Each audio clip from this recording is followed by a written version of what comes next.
আজকে ঘুম থেকে উঠে দেখি একটা কাণ্ড হয়ে গেছে, আমাদের চোখের মধ্যে জল ভরে গেছে। কারণ 3-4 দিন লাগাতার বৃষ্টি বৃষ্টি বৃষ্টি হয়ে ওটা মাটি ওখানে ছিল, তো মাটির মধ্যে করছিলাম, তো তার জন্য ওখানে দেখি আজকে জল নিচ থেকে জল আসছে। ওখানে রান্নাবাড়ি করাই যাবে না, কী করবো, পেটে তো দিতে হবে ভাত, কিছু না কিছু তো রান্না করতে হবে যেরকম করে হোক। আমাদের উঠানে ছিল আগে, কিন্তু ওটা ভাঙা পড়ে গেছে, বৃষ্টির কারণের দিন ওখানে রান্না করা যায় না।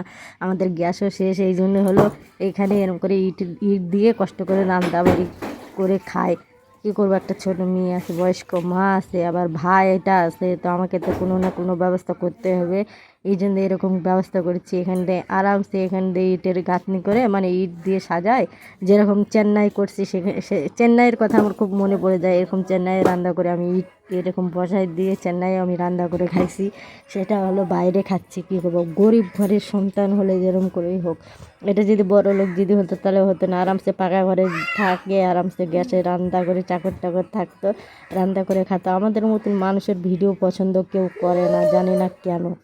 এখন বাজে সকাল 10টা, ওই যে উনানে দেখো ধুমা ধুমা পাচ্ছে, ওই যে মা ওখানে খাচ্ছে, আমি ঘরে নিয়ে আসলাম, বেটি আর আমি সাথে খাবো।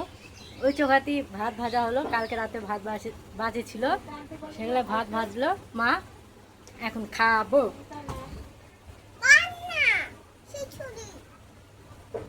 খিচুড়ি, ভাত ভাজা, এটা খিচুড়ি না।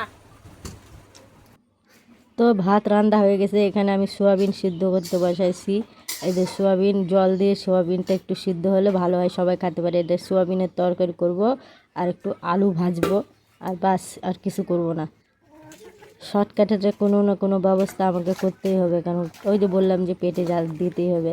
এর মধ্যে বৃষ্টি, লাগাতার বৃষ্টি, আর এখানে এত নোংরা হয়ে গেছে, আর এত পরিমাণ এখানে কাঁটা আছে, আমি জানতামই না এখানে এত কাঁটা আছে। এগুলো মনে হয় সব আমাদের হলো লেবু গাছের কাঁটা, সেগুলো আমার ভাই ঝাড় দিয়ে এখানে থুইছে, আমি জানি না।